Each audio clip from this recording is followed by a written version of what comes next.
ফখরুদ্দিন থাকলে 24 ঘন্টার মধ্যে দেশ সুতার মতো সোজা হয়ে যাইতো। বাংলাদেশের প্রয়োজন ফখরুদ্দিনের মতো মানুষ, কেউ অনিয়ম দুর্নীতি করার মতো কেউ সাহস পাইতো না।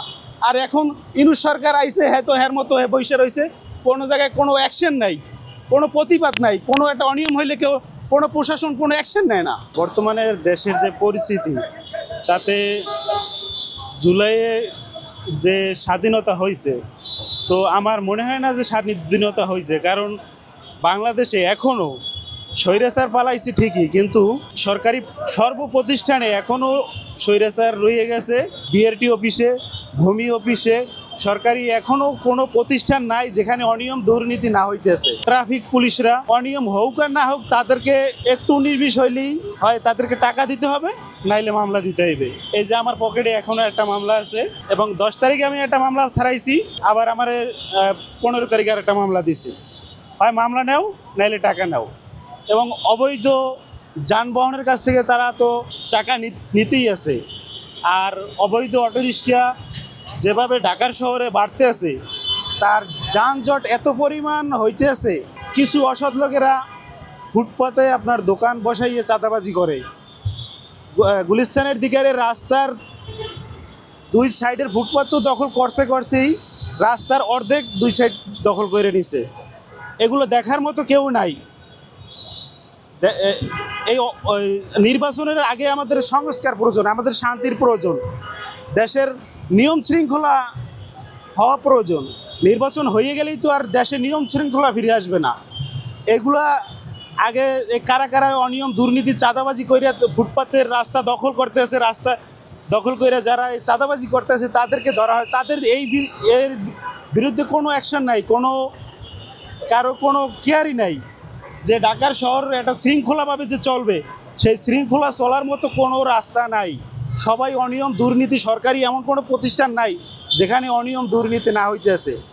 বিশেষ করে বিআরটি অফিস, ভূমি অফিস এবং ট্রাফিক বিভাগ, ট্রাফিকেরা ওপেনে রাস্তায় বইয়া হয় মামলা দিবে, নাহলে টাকা নিবে। সব কিছু আমার কাগজপাতি সব কিছু ওকে। আমি একটা বাইক সাইড করে দাঁড়াইতে 1 থেকে 1.5 হাত জায়গা লাগে। ওখানে দাঁড়াইছো কেন? রং পার্কিং। হয় মুডের ভিতরে 500 টাকা দাও, নাইলে এটা 2000 টাকার মামলা নিয়ে যাও। আমি তো এই 3টা মামলা, আমার এই ব্যাগের ভিতরে এখনো একটা মামলা।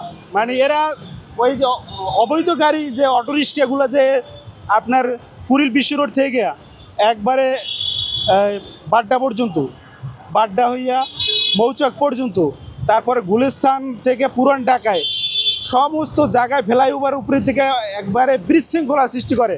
তারা উল্টো যায়, তারা ফট করে আরও ঢুকেই দেয়, তারা ফট করে মেইন মহাসড়কে ঢুকেই দেয়, ফ্লাইওভার দিয়ে চলে। তাদের বিরুদ্ধে কেউ কোনো অ্যাকশন নেওয়ার মতো কেউ নাই। মানে এগুলো দেখার মতো, এই যে অনিয়ম বিশৃঙ্খলা, এগুলো দেখার মতো কেউ নেই। আগে জানতাম যে স্বৈরাচার ছিল, তারা অনিয়ম করে চাঁদাবাজি করে খায়। এখন কারা খায়? এগুলো দেখে না কেন? দেশের মা বাপ নাই? ইনুস সরকার কি মা বাপ না? ফখরুদ্দিন ছিল, ফখরুদ্দিন থাকলে 24 ঘন্টার মধ্যে দেশ সুতার মতো সোজা হয়ে যাইতো। বাংলাদেশের প্রয়োজন ফখরুদ্দিনের মতো মানুষ। থরথর করে সারা দেশ কাঁপতো, কেউ অনিয়ম দুর্নীতি করার মতো কেউ সাহস পাইতো না। আর এখন ইনুস সরকার আইছে, হ্যাঁ তো হ্যার মতো হয়ে বসে রয়েছে, কোনো জায়গায় কোনো অ্যাকশন নাই, কোনো প্রতিবাদ নাই, কোনো একটা অনিয়ম হইলে কেউ কোনো প্রশাসন কোনো অ্যাকশন নেয় না। কেন নেয় না? কি কারণটা কি? সমস্যা কি? এটা তো দেখবে কারা? বর্তমান যে গভর্নমেন্ট আছে তার দেখা উচিত। নির্বাচন আইলেই কি, নির্বাচন দিলেই কি সব কিছু এই যে অনিয়ম দুর্নীতি বন্ধ হয়ে যাবে? আর যে যতক্ষণ আছে ততক্ষণ এই অনিয়ম দুর্নীতিগুলো দেখুক, এগুলোর বিষয়, তাহলেই তো মানুষ, জনগণ খুশি হবে। জনগণ আসলে চায় কি? জনগণ স্বস্তি চায়। এই যে ঢাকার শহরে এত বিশৃঙ্খলা, এত অনিয়ম দুর্নীতি, এগুলো দেখার মতো, এগুলোর বিরুদ্ধে থেকে কথা বলার মতো কোনো মানুষ নেই। এটা কোনো দলের বিষয় না। এখানে কারা চাঁদাবাজি করে, কারা এই যে ফুটপাত দখল কইরা, কারা এই যে প্রতিদিন 500 করে নেয়, এই কারণে এগুলো ধরুক, এগুলো মিডিয়া দেখান, এগুলো। তারপরে যে মহাসড়কে ফ্লাইওভার উপরে দিয়ে যে অবৈধ গাড়িগুলো যে হুহু করে বাড়তে আছে, এগুলো চায়না থেকে কারা আমদানি করে, তারে ধরুক। এইগুলো ইনপুট করা বন্ধ করুক, অবৈধ গাড়িগুলো বন্ধ করুক, তাহলেই তো যানজট শৃঙ্খলা ফিরে আসবে ঢাকার শহরে।